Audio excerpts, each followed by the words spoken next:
So, you just started using LinkedIn Premium. Now what? Well, on your premium company page, you noticed around 7.5 times more page engagement and 5 times more page views. Well done. And now, new clients are messaging you. All because you're using LinkedIn Premium, which helps you get the business growth you want. Think big, small business. Think big. Start your free trial at linkedin.com/premium small business. That's linkedin.com/premium small business. Ryan Reynolds here from Mint Mobile. With the price of just about everything going up, we thought we'd bring our prices down. So to help us, we brought in a reverse auctioneer, which is apparently a thing. Mint Mobile Unlimited Premium Wireless. How to get 30, 30, bit to get 30, bit to get 20, 20, 20, bit to get 20, 20, bit to get 15, 15, 15, 15, just $15 a month? Sold! Give it a try at mintmobile.com/switch. Upfront payment of $45 for 3-month plan, equivalent to $15 per month required. New customer offer for first 3 months only. Speed slow after 35 gigabytes if network's busy. Taxes and fees extra. See mintmobile.com.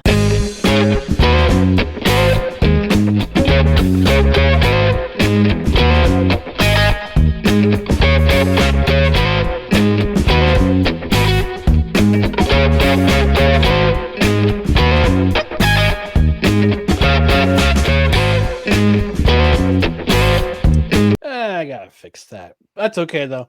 I messed up with the intro. That's okay. Welcome, everyone, to the happy hour edition, the Friday happy hour edition of No Credentials Required, where you don't need a press pass to talk sports or grab a beverage. So, we are presented by Belly Up Sports. My name's Ryan McCarthy. I'm one of the hosts of the show. And to my right is a man who likes his whiskey neat and his women also neat. Dustin Henry. Dustin, how you doing tonight? I'm doing all right. This week's been a little long. Got family stuff going on. But as always, this podcast is a beacon. And hopefully my mic placement is good. I had to lower it after last show. My niece was over. She was testing out my microphone. I noticed last show when I was watching some of the clips back, I said, my mic's a little high. It's right in front of my face. You can't cover this beak. This beak's got to stay in the open. But I'm doing well. I ate some pizza. I'm ready to go. Hey. I got my beverages poured. How are you, sir? I know that you were podcasting with our friend of the show, D. Willie, before the show for TFT, my friend, the mothership, the original show. Yes, sir. Yeah, I'm doing pretty good. You know, I just ended Total Football Talk with our friend Drew Willingham. He's probably watching right now for the first half hour of the show before he goes to work. And you know, I've got the CFL Friday night game on my browser right now. I've got my drink in my hand, but that's quite all right. So I got my drink of choice in my hand, my left hand, and I'm ready to talk some. I'm ready to talk some sports, some NFL. We're going to talk about some NFL. We're going to talk about an article that my sister sent to me that I texted to Dustin this week. We're going to talk about that in Hot Food Takes. And we're also going to talk about our favorite athletes to wear the number 47. But before we do that, we just want to remind the folks watching or listening to follow us. Follow us on social media, either on Facebook, Twitter, Instagram, or YouTube. Just search for No Credentials Required. And also check out our other podcasts and written articles at bellyupsports.com. On the podcast side, subscribe to the podcast wherever you listen to podcasts, including Apple Podcasts, Spotify, Spreaker, Amazon Music, iHeart, TuneIn, Pandora, and also our YouTube channel after the show. And also hit that notification bell on Twitter and on YouTube. That way you know when live shows go up, you know when show clips go up, when general announcements go up. They'll also be on our Facebook channel as well. Also, this will be replayed on the Belly Up Sports YouTube channel tomorrow at 2 o'clock Eastern time. So check out the Belly Up Sports YouTube page. Subscribe to them for more content, not just No Credentials Required, but our other shows as well. Check them out there. And also, rate, review, comment. Leave us a 5-star rating. Leave us a review if you can on a podcast platform or on a podcast platform where you can review. And also on Spotify, you can comment. You can also leave a comment on the Belly Up Sports YouTube page on our show when our show goes live there. And also, we're a live show most Tuesdays at 6:30 Eastern and on Saturdays at 10 a.m. Eastern, and the occasional No Credentials Required happy hour on a Friday at 8 p.m. Eastern. And, we want you to leave some comments during the show. We're going to talk about the NFL tonight. We're going to talk about what we're drinking. We're going to talk about our favorite athlete story, number 47. We're going to talk a little barbecue, which is really, really nice. But in the meantime, Dustin, I know you know, it's been a long, strange week for you. It's been okay with me. But, you know, it's a certain time, even during happy hour, even during the No Credentials Required happy hour, it's a certain time that we like to do. That's right. A different day, a different time, but it's still fine. It's always chime time. It certainly is.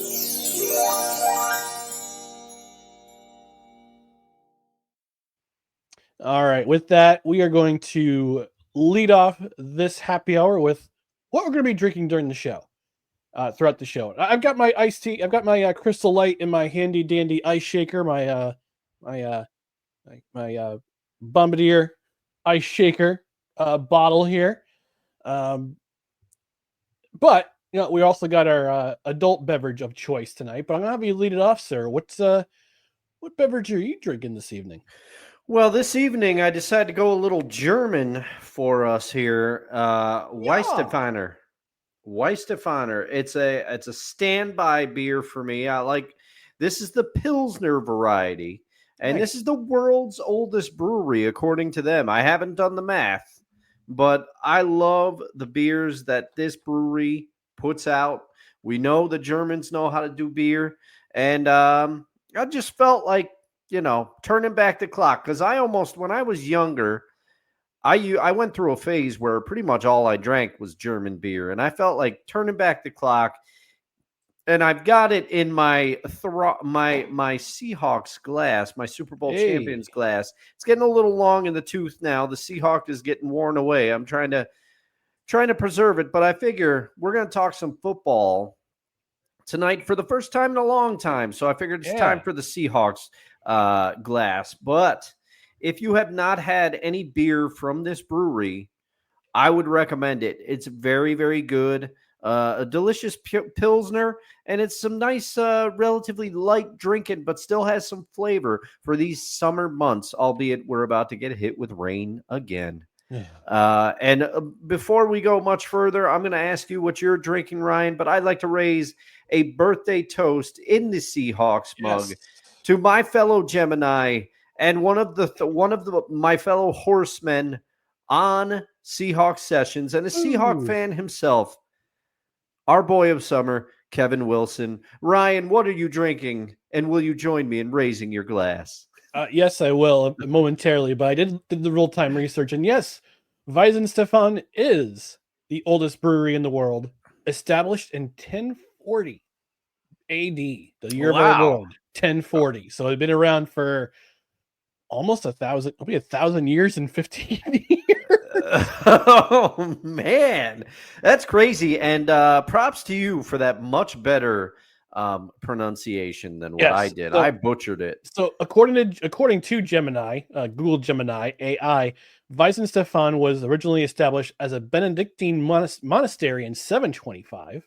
Okay. And in 1040, they obtained an official brewing and sales license from the city of Freising.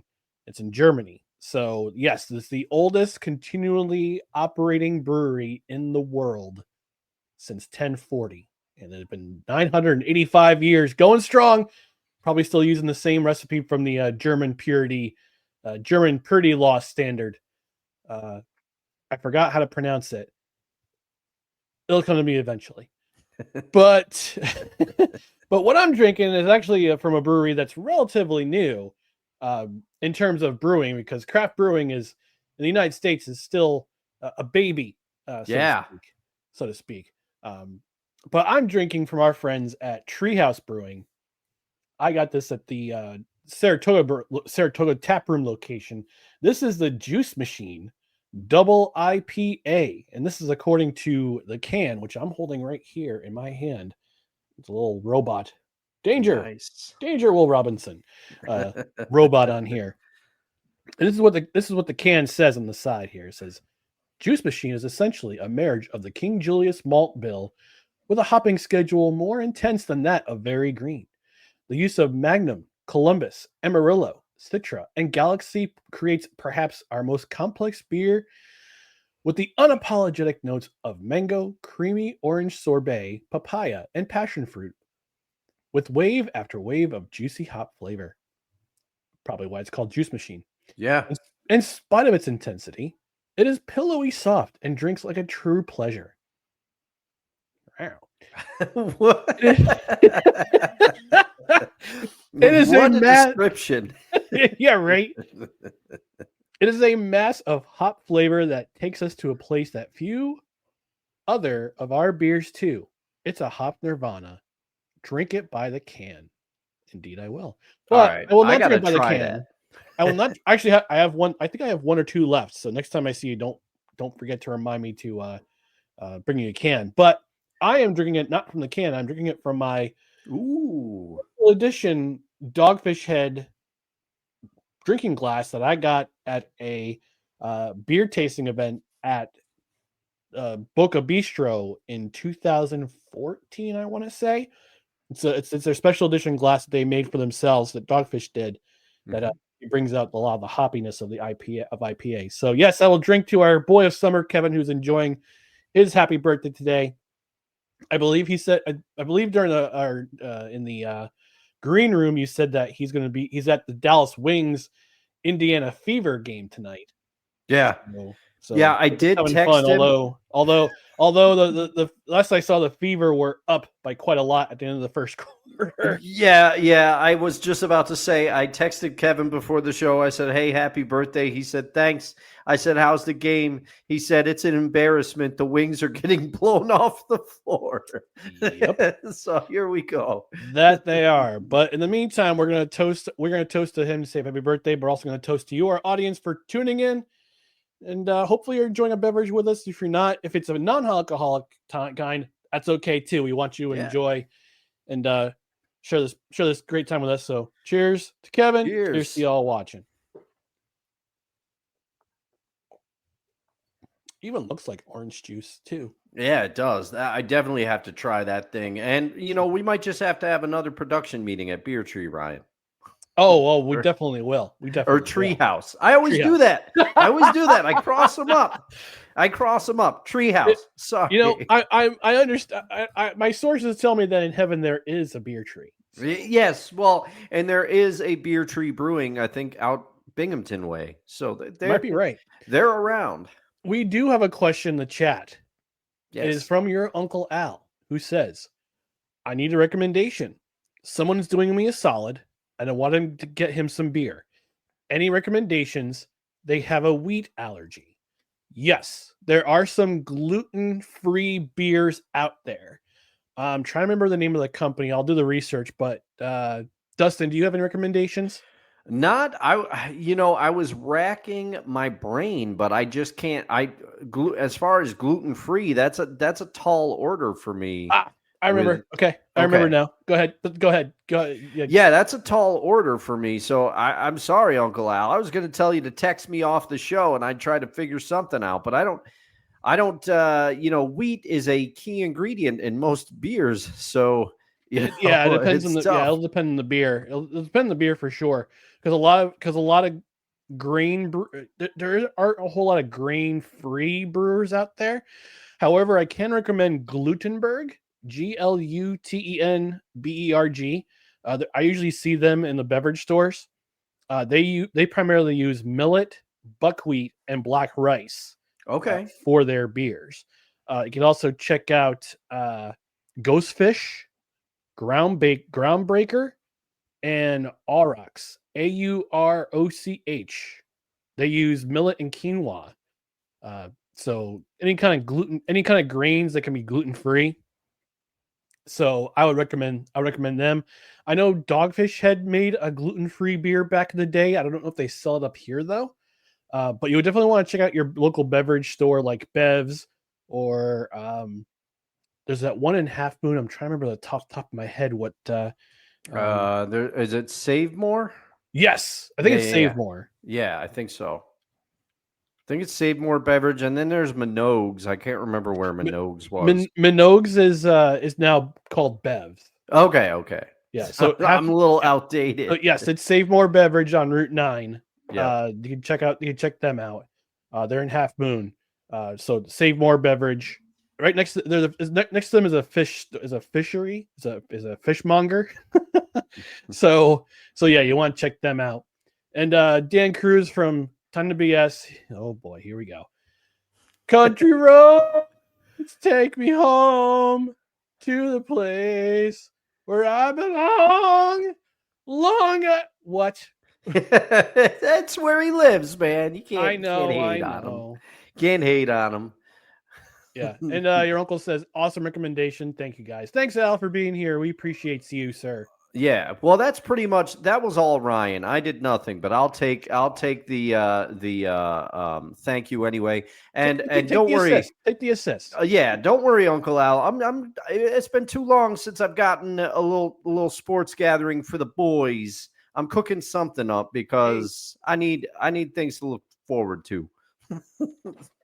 All right. Well, speaking of something to look forward to, we are looking forward to the NFL starting up very, very soon. Training camp starts in roughly, I want to say, 5 or 6 weeks.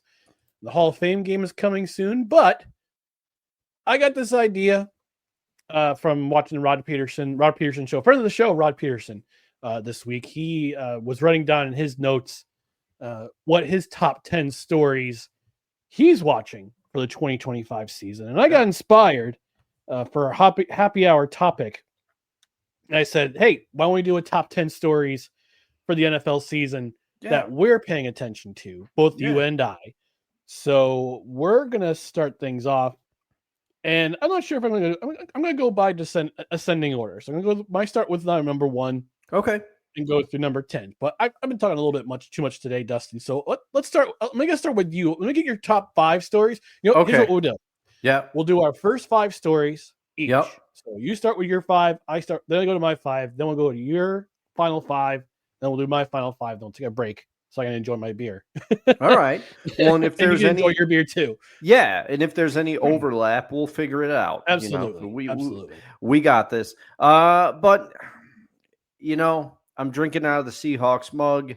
I am a Seahawks fan. I'm going to be watching a few stories, and I'll get into these, I'm sure, as the season ramps up. Myself and Mr. Cruz and Kevin will be talking all things Seahawks on an upcoming episode of Seahawks Sessions. But I'm leading off with my team, the team I love so dear. My number 1 story is, how will Sam Darnold and the new look offense look in Seattle? They changed offensive coordinators.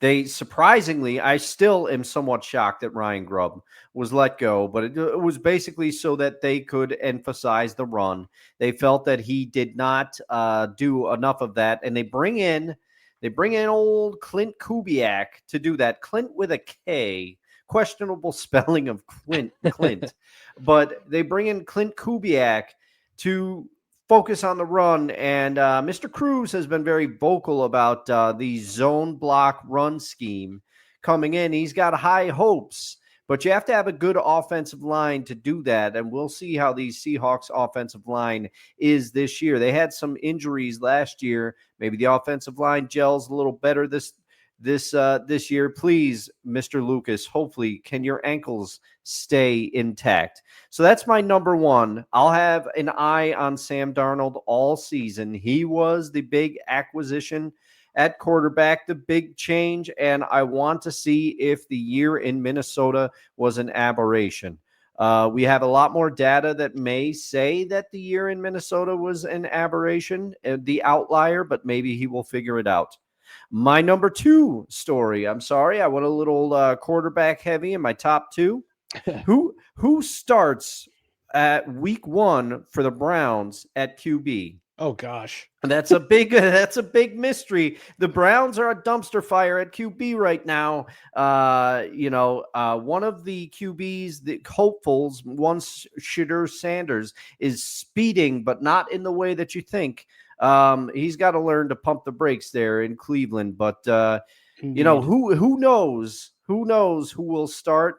If it is Shadur, that'd be entertaining to watch. If it's Joe Flacco, let's see what he's got. If it's Mr. Gabriel, their 3rd round draft pick. Let's see what he's got. And I don't think Kenny Pickett will be on the team to open the season.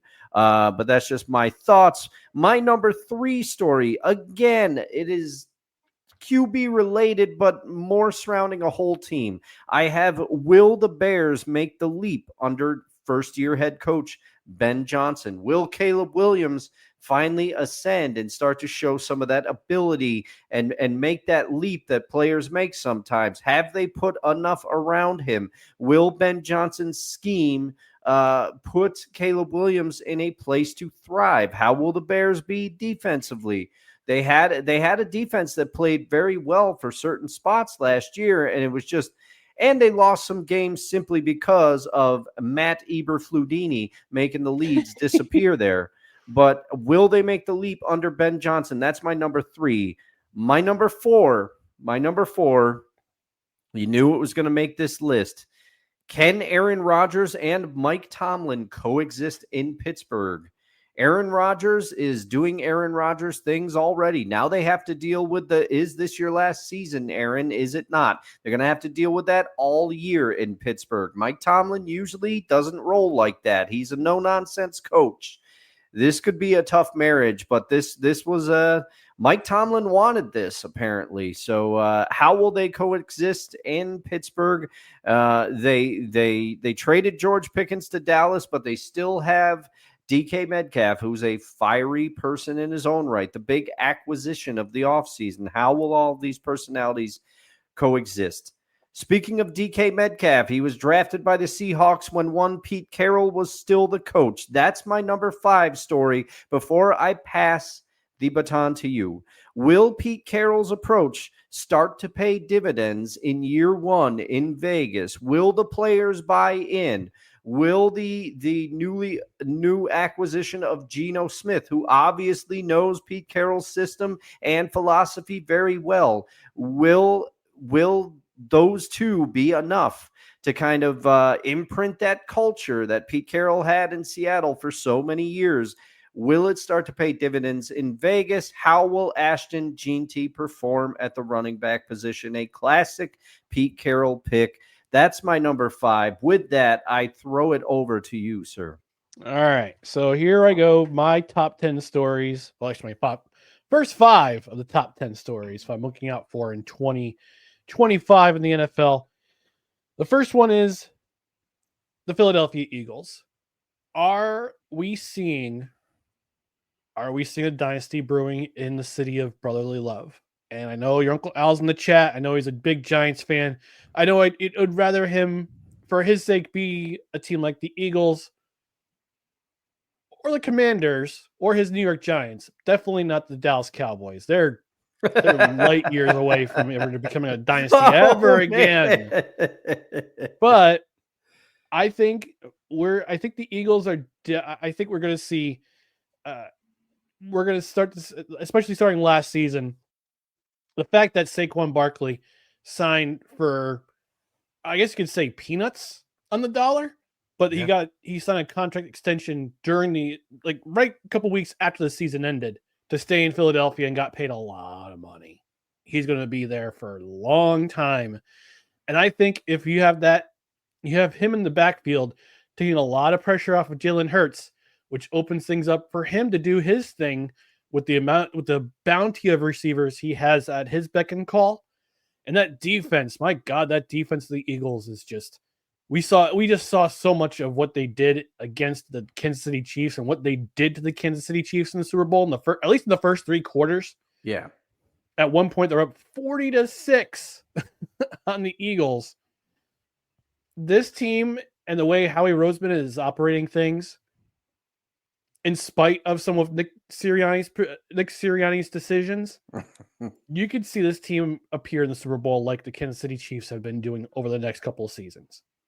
Mm-hmm. And they could start next if they have a very good chance, a very good possibility of repeating this season.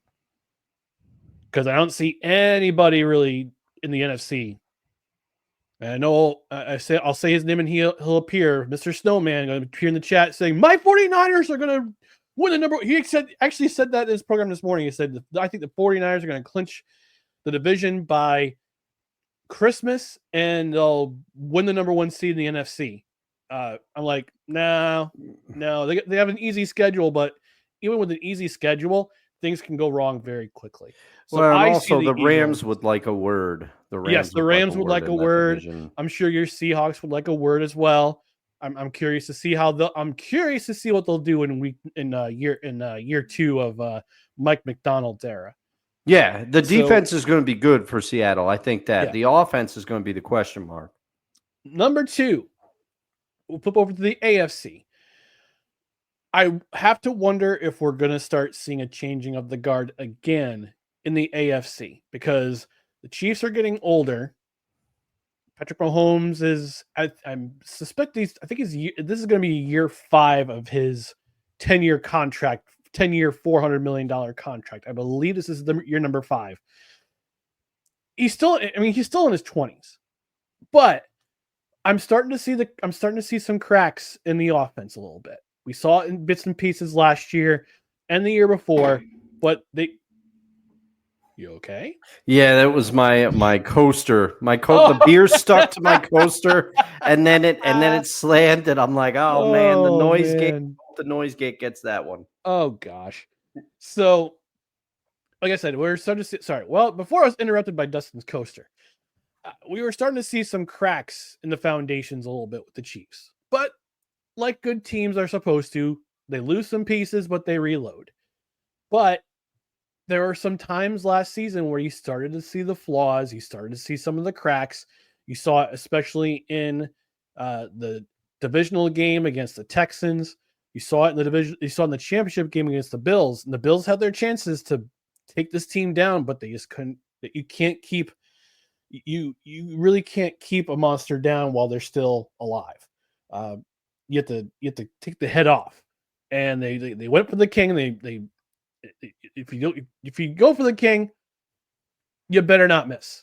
Buffalo missed. Buffalo right now. Kansas City is Buffalo's kryptonite, but there are some teams in the AFC that, Buffalo, Baltimore.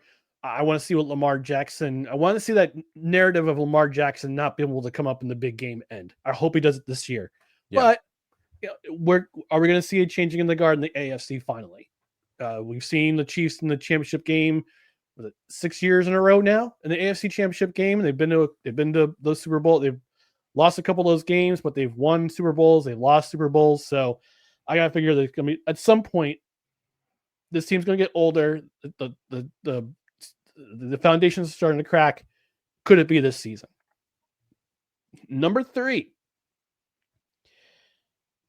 Are there going to, now I wonder if there's going to be some teams that made huge strides last year, if they're going to keep going this year. Washington, I'm looking at you especially because we've had a year of Jaden Daniels. They had that great run they had where they beat Tampa in the wild card. I didn't see that game against Detroit coming in the divisional. All came to a crashing halt in the championship game. Although for a half, you could argue that they were in contention. And then in the second half, Eagles just took over and then went to overdrive and Washington couldn't keep up. So Washington, I'm taking a look at them. Who was in that line? There's some other teams I'm looking to see if they make a stride last year. The Bengals struggled. I wonder if they'll come back to form like they have been the last couple of seasons. And those teams that kind of missed out on the playoffs or missed out on things on being contenders last year, if they're going to take strides forward. The Bengals, I'm curious to see because they put so much stock into Joe Burrow, into Jamar Chase, and into T. Higgins. There's not going to be enough to lift over. We know about the Trey Hendrickson holdout. We know that about them releasing Pratt and him signing with I believe it was the Raiders he signed with. Jermaine Pratt. I think so, but I'm not 100% sure. But I almost put that on my list. Spoilers for later. It's not there, but I'm glad that the Raiders hit on it. Okay. He signed with the Raiders. Yep. I was right. So I'm looking to see which teams can take strides forward. I wonder if the Commanders can keep their strides going. They added some pieces in the offseason. They brought in Deebo Samuel. They brought in Laramie Tunsil from the Texans to shore up that line a little bit. So I want to see how that goes. I also want to see, and this is number 4, which teams will have a letdown in 2025. The 2 teams I'm looking at, Denver, the Denver Broncos, year 2 of Bo Nix, year 2 of Sean Payton, and also the Minnesota Vikings. Sam Darnold played great until week 18 and the wild card. He fell apart in those games, which I think prompted the Minnesota Vikings to say, great job, but thanks for being here, but we're going to move on. We got JJ McCarthy waiting in the wings. I'm curious to see how Minnesota will fare with JJ McCarthy, no relation, at quarterback next year, because this year will be truly his rookie season. He didn't have one last year because he had a meniscus tear. He missed all of last year. Denver, we saw what Bo Nix could do.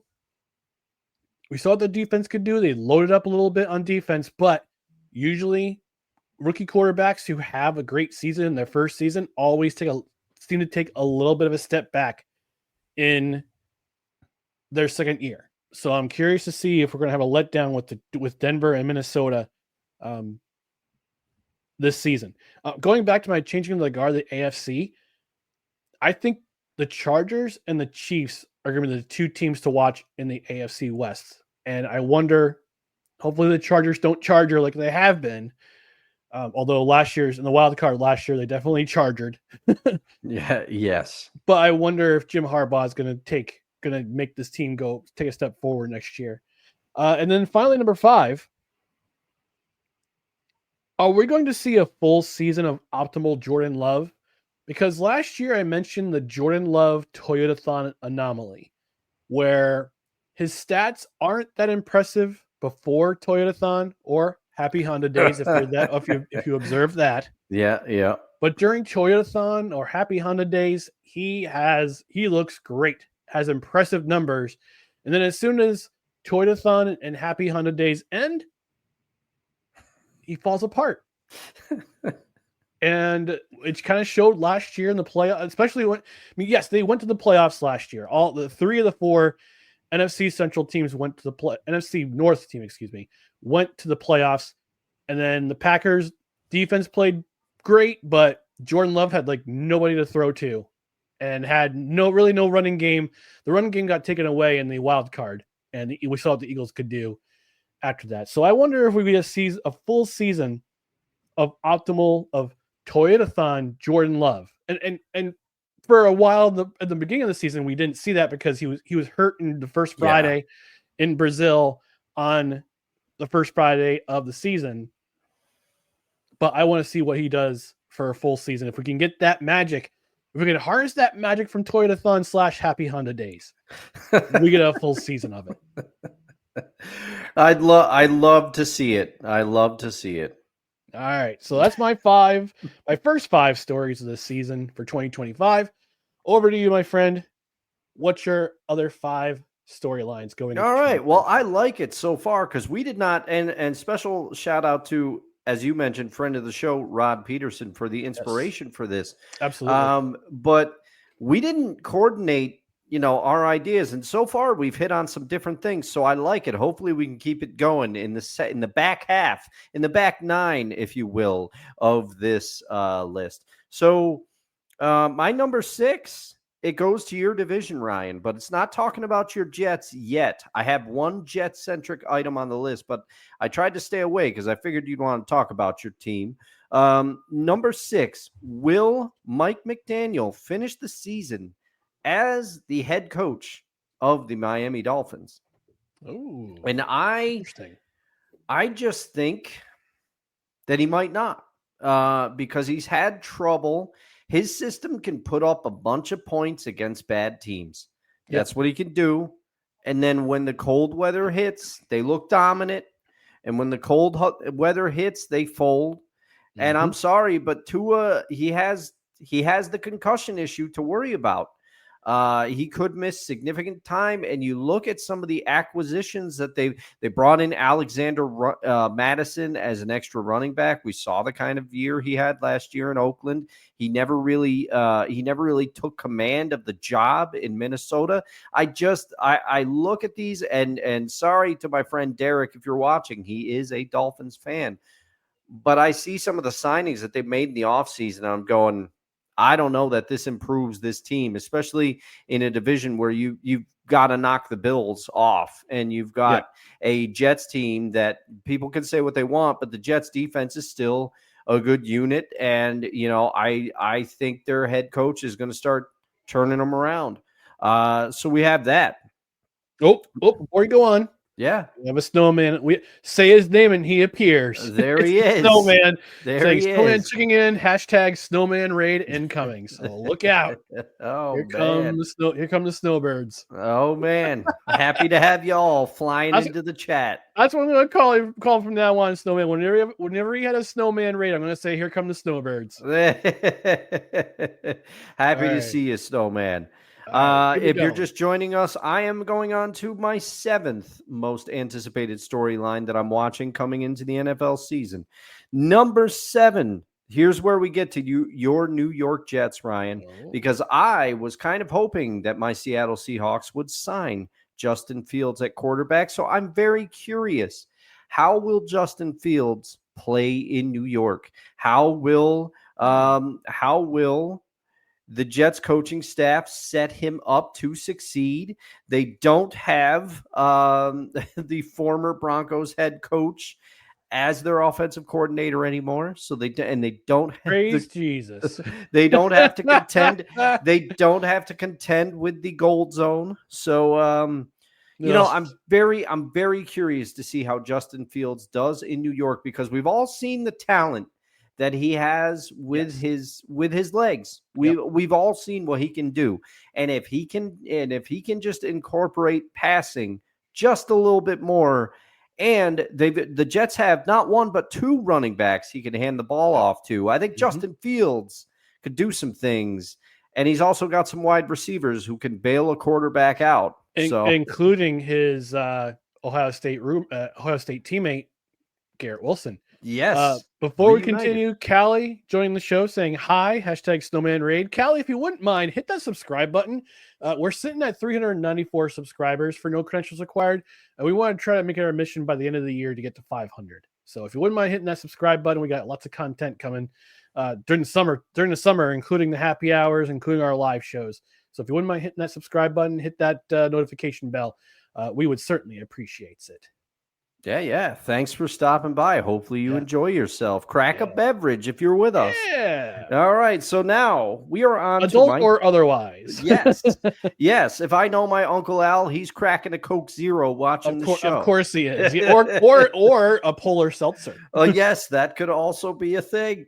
All right. So now we hit my number 8. This one hits to the Ravens, Ryan. So we hit on some similar things, but will the signings of Jair Alexander and DeAndre Hopkins be enough to elevate Lamar Jackson and the Baltimore Ravens over the top? Will it be enough to put them over the hump and get them to a Super Bowl? DeAndre Hopkins, I know he's not what he used to be, but he gives Lamar yet another target to bolster the receiving cord there. And Jair Alexander, one of the best corners in the game, simply put. So it's an injection into their defense. So I'll have my eye on those 2 signings to see how they impact and assist Lamar Jackson. Mm-hmm. Number 9, this next one's for you, Uncle Al, and I'm sorry that I have to say it like this. Will the Giants' offensive line be able to protect any QB, whether it be Jameis Winston, whether it be Russell Wilson, who, if you saw some clips that I saw going around social media, the Giants' pass rush was all over Russell Wilson in the second step of his 3-step drop. So not looking too good early. And I'm curious to see whether the Giants' offensive line will be able to protect the quarterback at all, whether it be Mr. Winston, Mr. Wilson, or the aforementioned in his comment, Jackson Dart. And I'm closing out this list. Number 10, you talked about it earlier in your list, so I guess there's a little bit of overlap, but I have it plain as day. Will the Commanders win the NFC East? Ooh. And you talked about it when you addressed the Commanders earlier in your list, so I'm not going to rehash a lot of what you said, but it's basically, will they be able to essentially finish what they started last year? Because you saw the potential. You saw the potential in that team, and you saw what Jaden Daniels can do, and they brought in Mr. Ayuk. And I got a lot of I like the direction the Commanders are going. Will they win the NFC East? Will it be enough to take down the Eagles? And that is my list of 10. And with that, I pass it over to you for your 6 through 10. All right. My 6 through 10 goes like this. Number 6, I'm going to ask the question that I think a lot of football fans are asking. And that would be, is this the year the NFC South is not a garbage division? Outside of New Orleans, we Kellen Moore, God bless you. You have a lot of work ahead of you, pal. They don't really have a quarterback to be established, especially since Derek Carr retired, which was really sad. Forced to retire because his shoulder doesn't work anymore, which is so sad. But you got the Buccaneers. The Buccaneers are the Buccaneers. Baker Mayfield, Mike Evans, Todd Bowles calling the shots on defense. They are who they are. They've won 5 straight division titles. Are they going for a 6? Well, Chris Godwin coming back healthy for them. Chris Godwin coming back healthy too. Get the Atlanta Falcons, who I think at the beginning of this season, Michael Penix is your starting quarterback. I agree with you. And we saw glimpses of what he could do in that Week 18 classic, absolute classic against the Carolina Panthers, against Mr. Young over in Carolina. His name's escaping me for Bryce Young. Bryce Young, thank you. I was going to say Chase, but Chase plays in New Orleans as their edge rusher. Bryce Young. Look, Bryce Young has had some bumps early in his career. Got benched last year for Andy Dalton by Dave Canales, the offensive coordinator. But once they started getting that run game going, once he got he had a receiver. Once he got established with a receiver, once he got a run game going, his game improved a lot. And I think in that Week 18 game between Atlanta and Carolina, that shootout, that absolute gem of a game, that was my final game of the week on this program last year. I think both Carolina and Atlanta have a chance to topple Tampa Bay in the division race in 2025. But again, season on paper, they do. On paper, both teams do. Yeah. Atlanta improved on defense. They needed a pass rusher. They got one in the draft. Carolina, their defense is starting to be established, but they're establishing their identity on offense. Bryce Young is their quarterback. You got Chuba Hubbard in the backfield. You got some guys who I remember who they signed in the offseason that was like, wow, I can't believe he signed with them. There's a guy, and there's also a draft pick that that eludes me. His name eludes me. I'll look it up in just a second. Like you're starting to see Carolina building something, and I think it was a blessing that David Tepper got out of the way, because we know how volatile an owner he is. But I wonder, with him getting out of the way, it's a blessing for them. So Tetro McMillan, he's the receiver that they picked up in the draft. That's what I was trying to remember who it was. Okay. They also picked up Hunter Renfrow. Hunter Renfrow came out. Yeah, that's right. He signed with the Panthers, so it gives him another option. Yeah, and he could fill that role that Thielen filled so well last year as like that safety valve. Yep, and Adam Thielen's still with the team. He believes in Bryce Young, so hopefully The Panthers got themselves established with some help on the offensive line. Their defense can pick things up. Atlanta, hopefully we get a breakout season from Kyle Pitts. He's due. Or else that experiment is over. My number 7 question. And this is the first time, and this is really the first time we kind of overlap, but how much of an impact will Aaron Rodgers have as a Pittsburgh Steeler? Because he went on Pat McAfee on Tuesday. He said, yeah, this is pretty much my last year in the NFL. And I said on Total Football Talk earlier this afternoon, I said, yeah. Drew asked me, do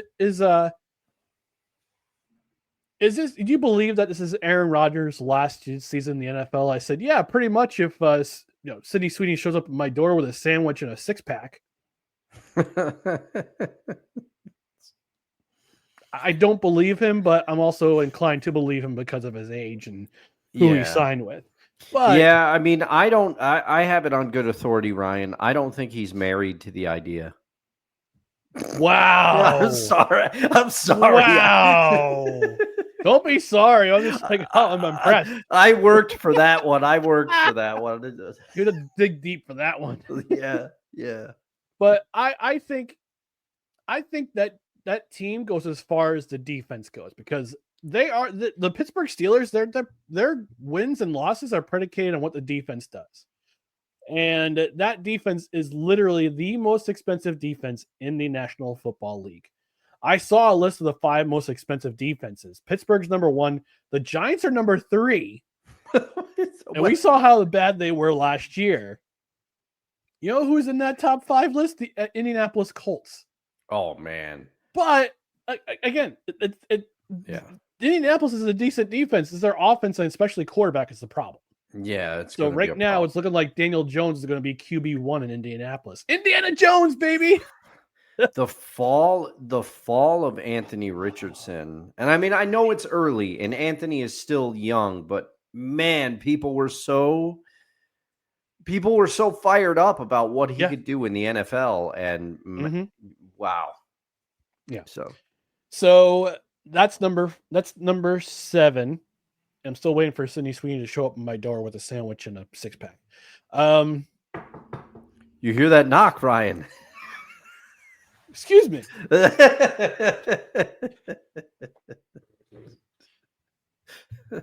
Actually, it wouldn't be Sidney Sweeney. She's too young. Yeah. Uncle Al taught me some wisdom that how you can figure out the age of who you can date, the youngest you could date. Part of me is the French curve. It's half your age plus 7. Yeah. The other part of me is if I'm old enough to be your dad, then no, I can't date. Yeah, that's that would be bad. And I'm old enough to be Sidney Sweeney's dad, so no. Yeah. But if it was Elizabeth's shoe, if the shoe fits. Yeah, that's right. You didn't. I'm sorry. I'll see myself out. You'll see myself out. All right. Goodbye. All right. Question number 8. Which new head coach finishes with the best record? We have 7 new head coaches in the NFL in 2025. I'll read them off as in this order. Ben Johnson with Chicago, Mike Vrabel with the Patriots, and I'm still pissed at Robert Kraft for firing Gerard Mayo, giving it only 1 year because he knew Mike Vrabel was going to be available. That's skunk. Hope you enjoy your ranch dressing and your massage. Kellen Moore. You didn't. Oh, you got that. Well, I did. Kellen Moore with the Saints. Brian Schottenheimer with Dallas. In the 11 minutes and 33 seconds he didn't get to talk at that introductory press conference. Pete Carroll with the Raiders. Oh, wait. Hold on. I got the clip. This guy with the New York Jets. Put your seatbelts on and get ready for the ride. Listen, there are going to be some challenges. But with challenges gets opportunity. But here's what I do know. We're the freaking New York Jets, so we're built for this. Can't say the last word. And then finally, in Jacksonville, we have this guy. Duval. It never gets old. It never gets old. I almost forgot about it, Ryan. I Oh almost no, forgot. I have not, and I Yeah. brought it back. Oh. So I'm curious to see which new head coach is going to have the most success, most immediate impact on his team. And I'm going to play it. Homer alert. I fully believe that Aaron Glenn is going to have the most success with the New York Jets because they didn't have a whole lot of roster turnover, especially on the defensive side of the ball. Although you could argue DJ Reed going to Detroit hurt them, but they signed from Baltimore. They signed Brandon Stevens from Baltimore. They bring in Andre Sisco to play free safety, who formerly of the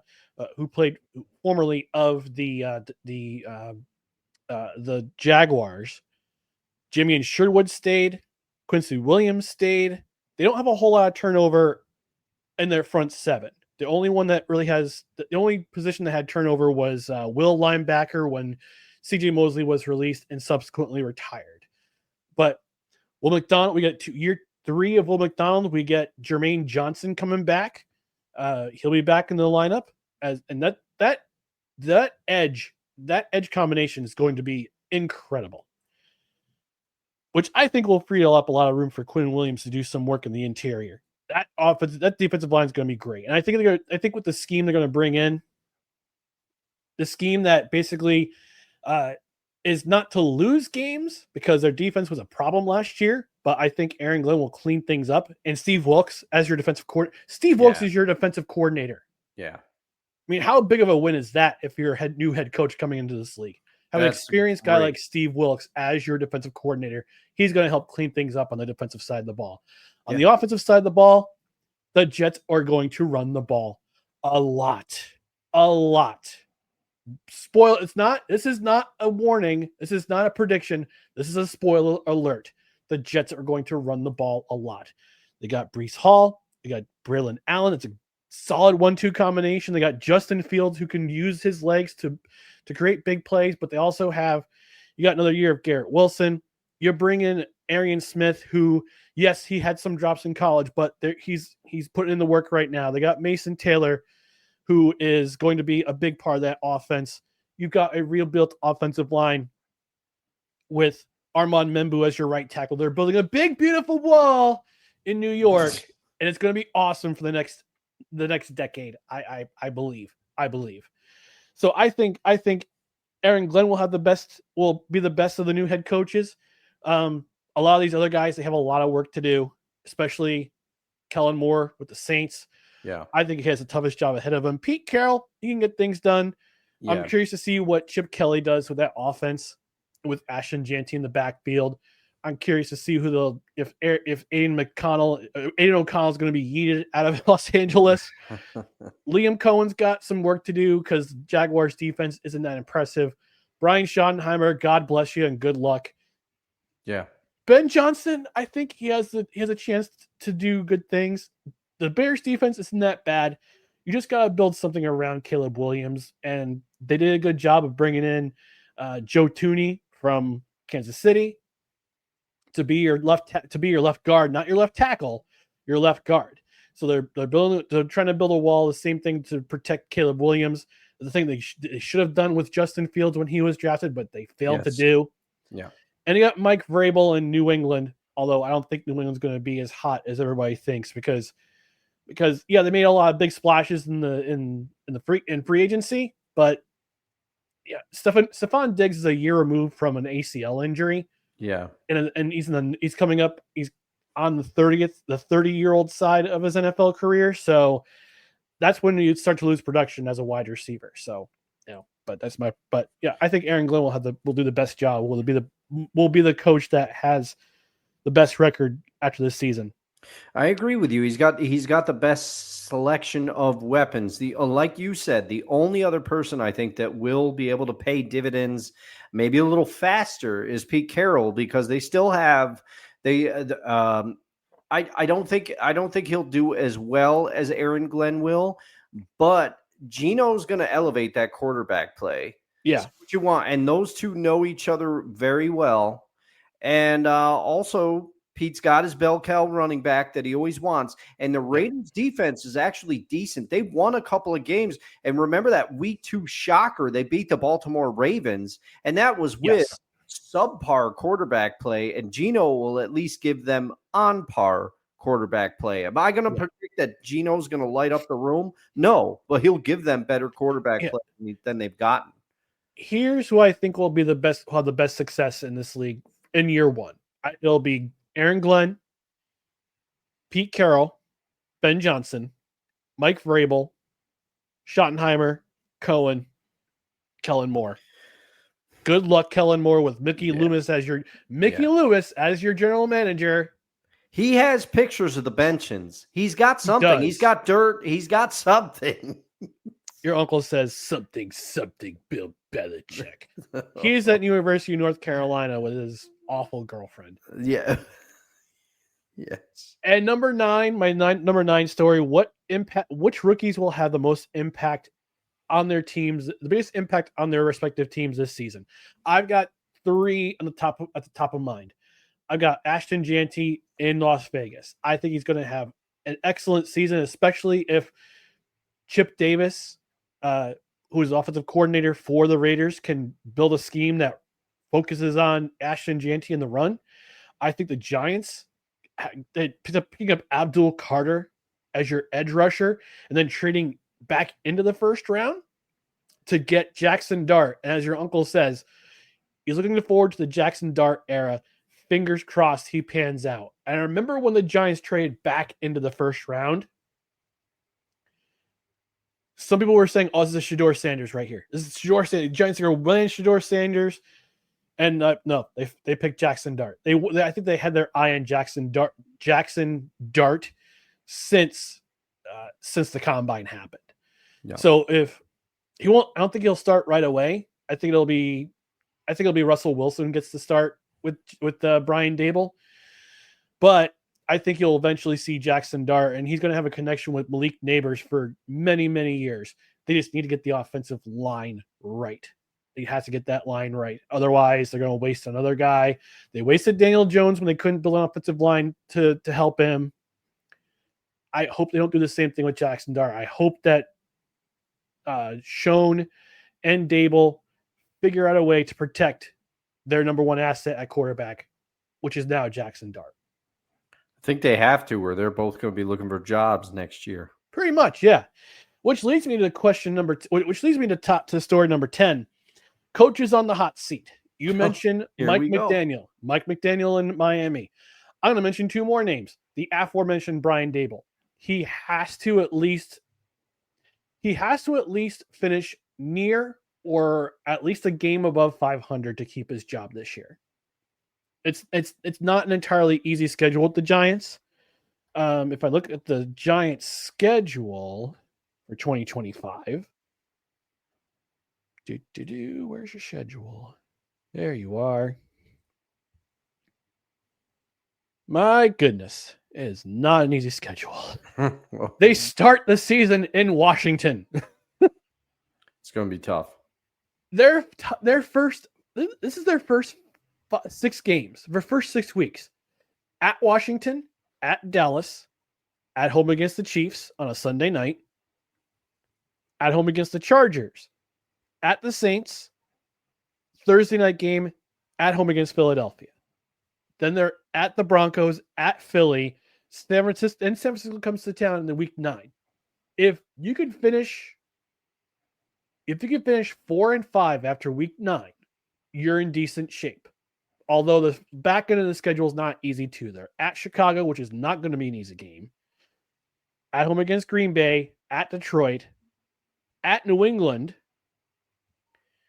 If they finish 7-6 before the bye week in week 14, that will be a miracle because their back end of their schedule after week 14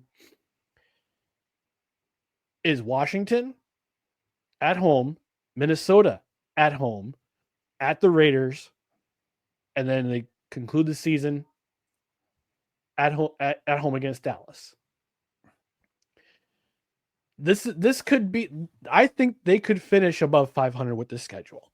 They just need to get the first. Need to get through the first 13 games, which I think Dable is sweating the rest of his weight off from those games. Oh man! But the back end of the schedule, the first 13 weeks is not going to be fun. The last 4 weeks is going to be all right after the Washington game. So Brian Dable, I think he's definitely on the hot seat. Zach Taylor in Cincinnati, you better hope to God that Joe Burrow remains healthy behind that offensive line. Jamar Chase and T. Higgins play like they did last year. And that defense somehow comes together and Trey Hendrickson stays in as a Bengal. Because that defense did not look good for the first couple weeks of the season. And they managed to finish with the record they did. But I think if they don't make the playoffs this year, I think he's done. And Mike McDaniel in Miami.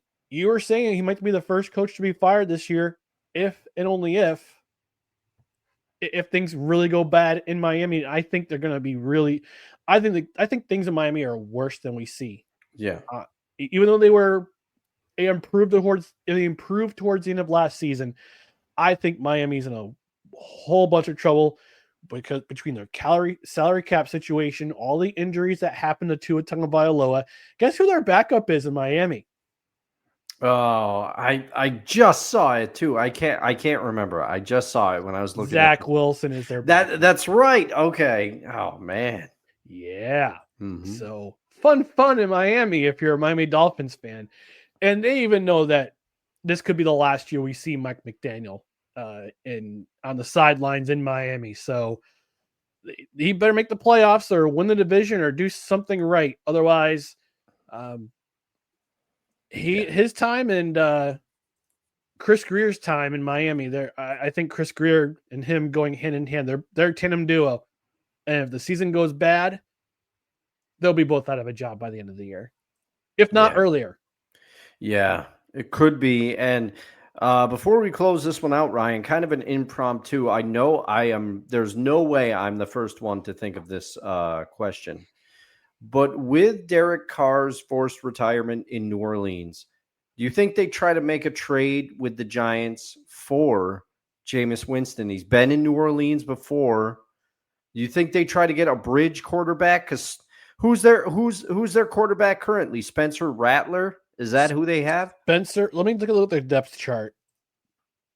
So their quarterback room right now is Tyler Shugg, the rookie from Louisville, Spencer Rattler,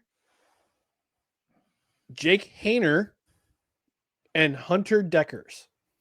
Okay. Yeah, I mean, also a rookie from Iowa Western. Man. Yeah. It could be tough. It could be tough. I mean, it's something to think because you got to figure, like you, I think Wilson gets the starting job for the Giants to start the season. And then I think Dable and Mr. Schoen are going to want to go to Jackson Dart as soon as possible to see what they have. So that leaves an opening for Jameis to possibly go look for a starting job somewhere else. I don't know. Possibly. But yeah, if the Giants if by week 13 they're sitting at 4-8, then yeah, start Jackson Dart for the rest of the season. And if you're Brian Dable, pray that he finishes 4-0 or 4-9. I'm sorry, 4-9 by the bye week. And you start Jackson Dart for the last 4 weeks of the season and pray that you can get to 8-9 so you can try to keep your job. And then see what happens in year 2 with Jackson Dart. But we went a little long with those questions. Oh, that's we okay. did the football but questions. That's okay. It's football. It's on our minds. But we're gonna take a quick commercial break. We're gonna tell you about our friends at Fanatics. Being a fan isn't just about game day; it's about every day. At Fanatics, they've got the gear to rep your team and the memorabilia to make it unforgettable. From jerseys to limited edition collectibles, from the stands to your shelf, it's all here. Fan gear, fan moments, Fanatics. Link is in the description. That's the link to help our show. We make a little bit of money off of every sale on Fanatics. So hit that link in the description. Get your fan gear from all the major teams, the NFL, like we've been discussing, Major League Baseball, the NBA if you want, and National Hockey League, as well as many other leagues out there like WNBA, MLS. A lot of those stores, a lot of those leagues use Fanatics as their fan store. So use the link in the description. That's our show affiliate link. We get a little bit of money off of every sale. That helps the show to help us improve with our technology, to help us with our dues for our network, and possibly some other things in the future. So Fanatics, thank you for being an affiliate sponsor with no credentials required. All right, we're going to go very quickly to Hot Food Takes. And this Hot Food Takes has to do with an article that my sister, God bless her, found on Food and Wine magazine. This was actually this article was actually published a couple days ago. And the article is, didn't want to burp in the microphone. This is not Corner Booth. We're not going to burp in the microphone in this podcast. Yeah. The beers, I've had to use the mute button quite a bit. That's okay. We keep it professional in this realm. But this article was published by Greg Baker on foodandwine.com. These are the 10 restaurants every barbecue lover must visit. And we're going to give our 3, but here are the barbecue restaurants in question in order from 1 to 10. Number 1, Franklin Barbecue, Austin, Texas. Number 2, Rodney Scott's Whole Hog Barbecue in Charleston, South Carolina. Number 3, Southern Soul Barbecue in Simons Island, Georgia. Number 4, Joe's Kansas City Barbecue in Kansas City, Kansas. Not Missouri, Kansas. At number 5 is Barb's BQ. That's Barbara's BQ, Lockhart, Texas. Number 6, Pappy's Smokehouse in St. Louis. Number 7, Big Bob Gibson in Decatur, Alabama. Number 8 is Cozy Corner in Memphis. Number 9 is Louis Muller Barbecue in Taylor, Texas. And number 10, Lexington Barbecue in Lexington, North Carolina. Dustin, I sent this article to you, and I said, let's pick the 3 visits. Let's pick the 3 restaurants we want to visit based off this list. And I know that one of these restaurants is on your bucket list. Yes. Or restaurants you want to go to. Yes. I want to hear the other ones. Actually, I want to hear the 3 that you have picked out from this article. All right, so I'm going to do this very fast. And as you mentioned, one of these restaurants I mentioned on our bucket list food locations episode a while back. So it should come to no surprise that the first entry on this list is also number 1 in my barbecue heart. I love this man. I have one of his books about how to smoke meats. I've learned a lot from him. If you've seen the movie Chef, you've seen this man. It's where they get the meat for some of the Cuban sandwiches. I'm going to Franklin Barbecue in Austin, Texas. That's my number 1 with a bullet. That's no surprise to anybody that's watching this show. However, the next location that intrigued me the most based on the summary in this article, I'm going to Southern Soul Barbecue in Simons Island, Georgia. Want to check it out. Everything sounded very good to me there. And I want to try that Brunswick stew. And I've had Brunswick stew. Yeah, it's something I've only had a couple of times in my life, and I want to try the Simons Island variety. And I like a mustard-based barbecue sauce, and this place has that. So that's number 2 on my list. And then number 3 on my list is actually number 4 on this list. I'm going to Joe's Kansas City Barbecue in Kansas City, Kansas, because I've never had KC style barbecue. I wanted to pick a destination from Carolina on this list so I could tick the 3 major styles of barbecue, in my opinion: Texas, KC, and Carolina, and not discounting St. Louis style barbecue, but to me that's kind of lumped in with Kansas City. They're both Missouri based, okay? But so that's my number 3 is Joe's Kansas City Barbecue, and those are the 3 locations that intrigued me the most on this list. But I'd try any place on this list. And with that, I pass it over to you. All right. So my 3. My first one is Rodney Scott's Whole Hog Barbecue in Charleston, South Carolina. I know Charleston is one of those one of those destinations that foodies have to go to. And from my understanding, South Carolina in Charleston, there are no skyscrapers. There are Oh, no buildings. I guess there's a city ordinance that there should be no building that is taller than any of the churches, which is really cool. So it gives that hometowny feel, kind of like my town is, like Boston Spa is, or like kind of like that, like the Village down in Boston Spa. You don't see a lot of big buildings down here, which I think is pretty cool. But the fact of a whole hog being roasted every single day, it sounds awesome. yeah. And I've been to a pig roast before, but I've never had it Southern style, and I definitely want to check it out. So Ronnie Scott's Whole Hog Barbecue is on my list. My other one, number 2, would be Lexington Barbecue in North Carolina. And Dustin, you and I being veterans of the old Outer Banks trips to North Carolina, we've had our share of barbecue down there.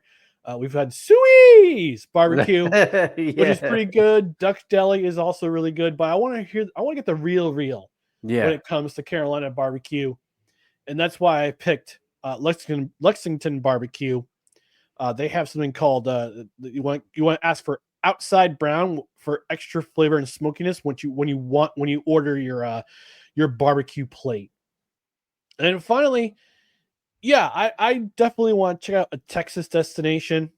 So on my third, I would want to visit Barb's BQ in Lockhart, Texas, because I want to get myself some Texas style brisket. I know with Texas barbecue, they get the sauce. They make their own sausages. You also get the big old beef rib. Get yourself some brisket. Get some burnt ends. Oh man, Texas barbecue is a thing I want to do. I've wanted to do for such a long time because I've never been to Texas. But my sister and I have talked some about going to the Texas State Fair one of these years because of the fair food, the barbecue, and also the Red River rivalry between Oklahoma and Texas. That football game takes place in the Cotton Bowl during I think it's the last weekend of the Texas State Fair. So definitely want to check out some Texas barbecue before I leave this realm. That's for sure. Your Uncle Al saying, "Shout out Duck Deli." He says that barbecue has changed my life and probably shortened it. Same. Yeah. All right, and that's been this quick edition of Hot Food Takes. I don't think you'll find that burger at the barbecues though. Yeah, probably not. But maybe they do a brisket burger or something, one of these places. Maybe. Maybe we might have to try that, Ryan. We might have to Frankenstein something. Get some brisket, smoke it up. Smoked brisket burger, baby. Yeah, or get some brisket and grind it and make ourselves some nice burgers. Yeah. Oh, yeah. So, there you go. All right, to close up the show, let's close up this Friday happy hour. We're going to reveal our favorite athletes to wear the number 47. Dustin checked in with me earlier and said, "Is your favorite number 47 baseball?" I said, "No, it's football." So I'll have you lead off, Dustin. Who's your favorite athlete to wear the number 47? All right, this one kind of surprised me when I was thinking about it, but then, I'm sitting here and I'm going, of course, I'm a kid of the 90s. I watched a lot of the Superstation back in the day. When there was TBS. When there was baseball on that I wanted to watch and there wasn't a Yankee game on. I'm not saying I rooted for this team, okay? I want to get that clear. I did not root for this team, but I watched a lot of Braves games because you could get TBS. TBS was in a lot of households, and Ted Turner Ted Turner owned the Braves at that time, and you saw a lot of Braves games in the 90s and early 2000s, the mid to late 90s, early 2000s. And I saw Tom Glavine pitch a lot. And Tom Glavine, a great pitcher. The embarrassment, that is probably one of the greatest starting three of all time when you have the combination of Maddox, Glavine, and Smoltz. Forget about it. I mean, AK-47, Kevin Wilson coming in. Happy birthday. I almost mentioned Andrei Kirilenko. He was great. Yep. But Tommy Glavine, he gets the nod.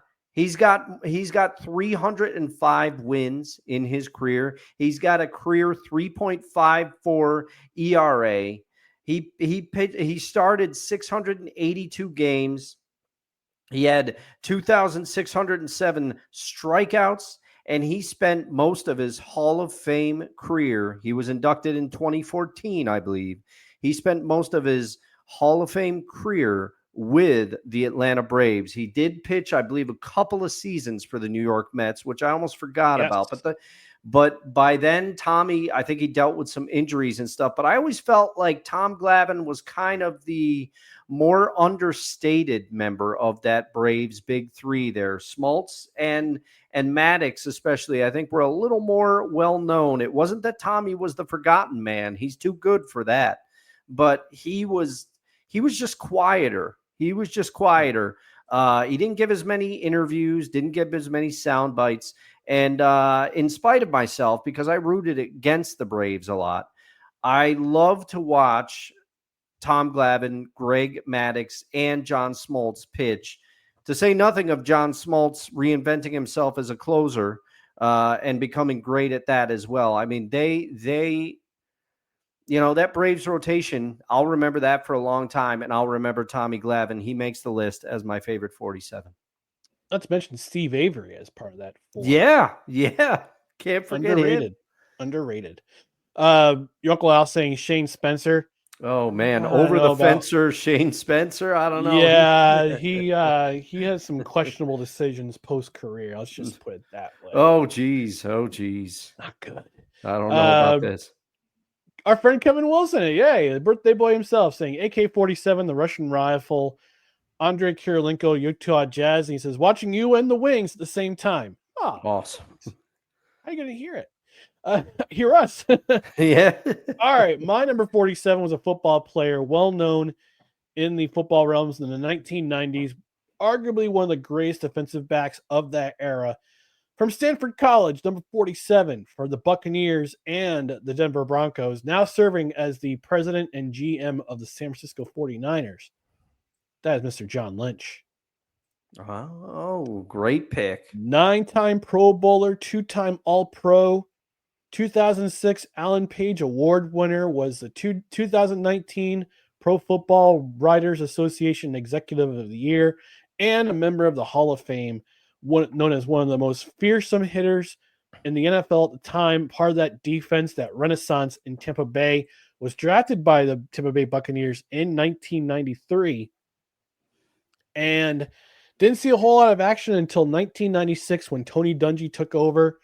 Monty Kiffin, may he rest in peace, being a part of that defense, and was an important part of that defense that just absolutely wrecked other teams during that era when they transitioned from the Sherbert Orange over to the pewter power that they were and becoming the superpower that they were on defense in the late 90s, mid 1990s into the early 2000s, and was a huge part of that 2002 team that won the Super Bowl.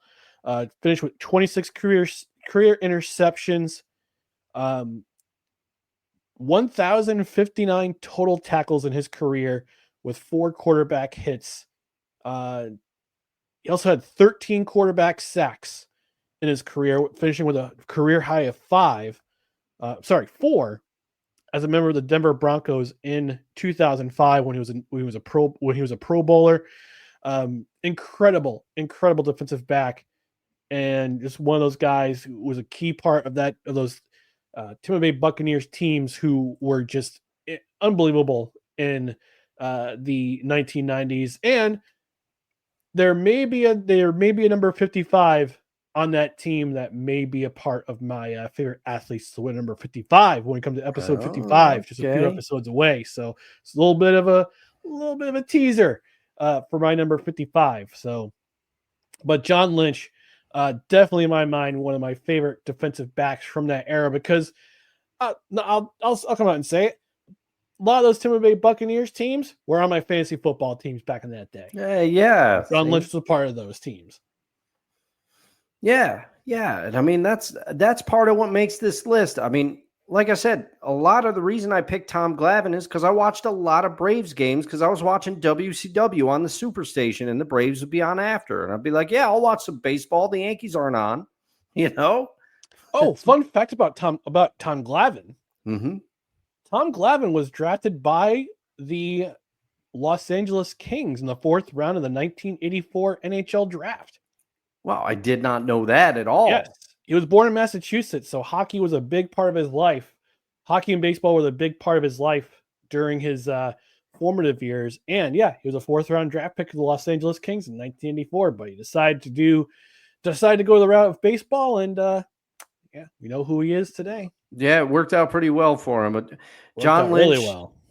John Lynch, I think you're a decent GM, but you were a better football player, my friend. Oh, we have an update from the Wings. Wings Fever game. The Wings have cut the lead to 2. They were down by as many as I think. They were down a lot in the first half and the first quarter, especially. But the Wings have cut to 2. Oh man! Well, I guess I finished reading my text from that he sent earlier.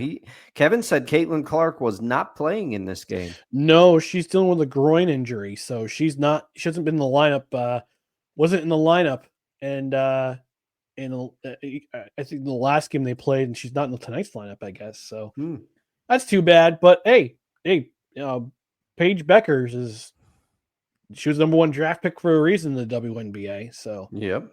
All right, we're gonna get out of here. My voice is starting to fade, but you can check us out on social media: Facebook, Twitter, Instagram, YouTube. Just search for No Credentials Required, and you can find our other podcasts and written articles at bellyupsports.com.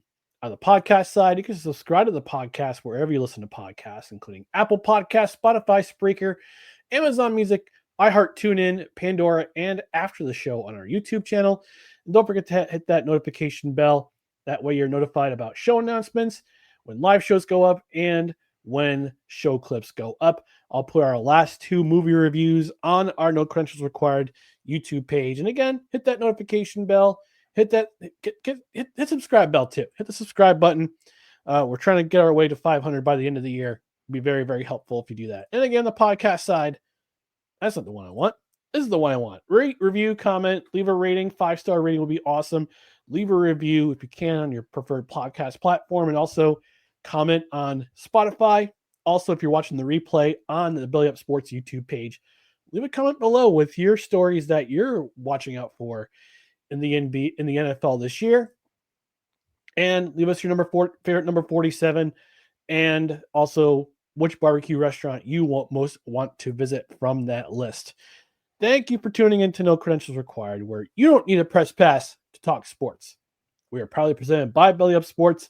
We'll be back on Tuesday at 6:30 to continue our movie series. We'll be reviewing Invictus on Tuesday, which is about the 1995 South Africa World Cup rugby team, starring Morgan Freeman and Matt Damon.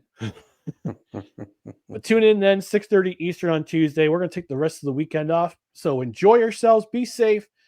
For Dustin Henry, I'm Ryan McCarthy. Thanks for tuning in. We'll talk to you again on Tuesday night, 6:30 Eastern. Have a great weekend, everyone. Go Firebirds! Go Firebirds. Good night, everybody. And if you're watching the replay tomorrow on Belly Up YouTube channel, good afternoon, everybody.